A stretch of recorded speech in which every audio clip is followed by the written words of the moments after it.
अच्छे लोगों की कृष्ण परीक्षा बहुत लेते हैं परंतु साथ नहीं छोड़ते, और बुरे लोगों को कृष्ण बहुत कुछ देते हैं परंतु साथ नहीं देते।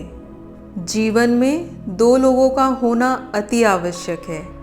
एक कृष्ण जो ना लड़े फिर भी जीत पक्की कर दे, और दूसरा कर्ण जो हार सामने हो फिर भी साथ ना छोड़े। तू करता वही है जो तू चाहता है, होता वही है जो मैं चाहता हूँ। तू वही कर जो मैं चाहता हूँ, फिर होगा भी वही जो तू चाहता है। कृष्ण कहते हैं, मैं तो सबकी सुनता हूँ पर मेरी कौन सुनता है। इंसान गलत कार्य करते समय दाएं बाएं आगे पीछे चारों तरफ देखता है, बस ऊपर देखना भूल जाता है। भरोसा अगर खुद पर रखो तो ताकत बन जाती है, और दूसरों पर रखो तो कमज़ोरी बन जाती है। आप कब सही थे इसे कोई याद नहीं रखता, लेकिन आप कब गलत थे इसे सब लोग याद रखते हैं। मैं किसी के भाग्य का निर्माण नहीं करता और ना ही किसी के कर्मों के फल देता हूँ। सब कुछ पहले से तय होता है। मनुष्य कितना भी गोरा क्यों ना हो, परंतु उसकी परछाई सदैव काली होती है। मैं श्रेष्ठ हूँ यह आत्मविश्वास है, लेकिन सिर्फ मैं ही श्रेष्ठ हूँ यह अहंकार है। मैं सभी प्राणियों को समान रूप से देखता हूँ। मुझे कम प्रिय या अधिक प्रिय कोई भी नहीं है, लेकिन जो मेरी प्रेम पूर्वक आराधना करते हैं वो मेरे भीतर रहते हैं और मैं उनके जीवन में आता रहता हूँ। यदि आप किसी के साथ मित्रता नहीं कर सकते तो उसके साथ शत्रुता भी नहीं करनी चाहिए। राधा ने श्री कृष्ण से पूछा, प्यार का असली मतलब क्या होता है। श्री कृष्णा ने हंसकर कहा, जहाँ मतलब होता है वहाँ प्यार ही कहाँ होता है। मेरे भी कई जन्म हो चुके हैं, तुम्हारे भी कई जन्म हो चुके हैं।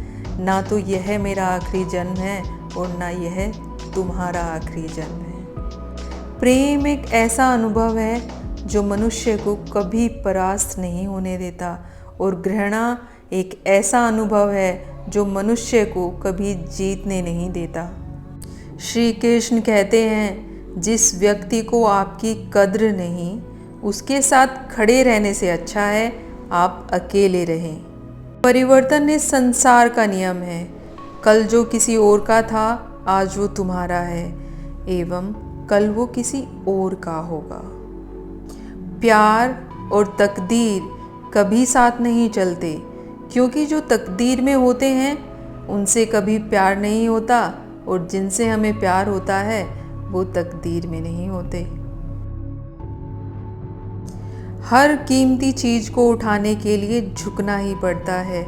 माता और पिता का आशीर्वाद भी इनमें से वही एक कीमती चीज़ है। अगर व्यक्ति शिक्षा से पहले संस्कार, व्यापार से पहले व्यवहार और भगवान से पहले माता पिता को पहचान ले तो जीवन में कभी कोई कठिनाई नहीं आएगी। स्वार्थ से रिश्ते बनाने की कितनी भी कोशिश करें वो कभी बनते नहीं हैं, और प्रेम से बने रिश्तों को कितना भी तोड़ने की कोशिश करें वो कभी टूटते नहीं हैं।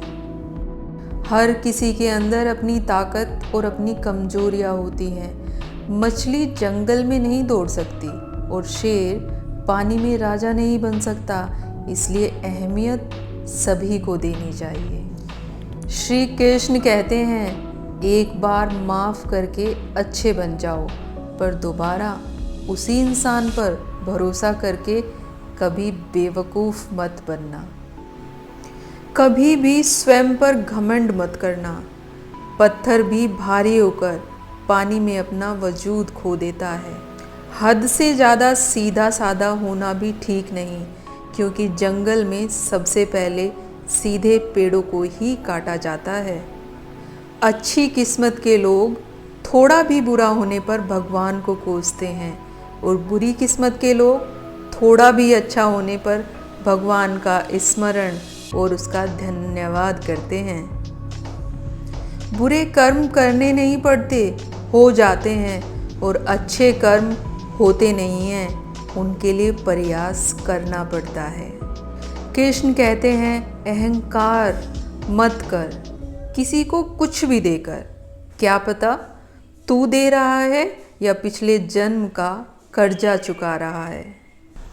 अहंकार करने पर इंसान की प्रतिष्ठा, वंश, वैभव तीनों ही चले जाते हैं। जीवन के इस रण में खुद ही कृष्ण और खुद ही अर्जुन बनना पड़ता है। रोज अपना ही सारथी बनकर जीवन की महाभारत को लड़ना पड़ता है। क्या सदा मौन रहना उचित है? नहीं, इतिहास साक्षी है। संसार में अधिक विपदाएं इसीलिए आई क्योंकि समय पड़ने पर मनुष्य उसका विरोध नहीं कर पाया। जब मनुष्य को अपने धर्म पर अहंकार हो जाता है, तब उसके हाथों अधर्म होना शुरू हो जाता है। यह बात सच है कि भूल करके इंसान कुछ सीखता है, परंतु इसका यह मतलब नहीं कि जीवन भर भूल करता रहे और कहे कि हम सीख रहे हैं। हार कर शाम को जीत गई, अनुराग का अर्थ बता गई राधा। पीर पर पीर सही, पर प्यार को साक्षात कीर्ति दिला गई राधा। राधे राधे।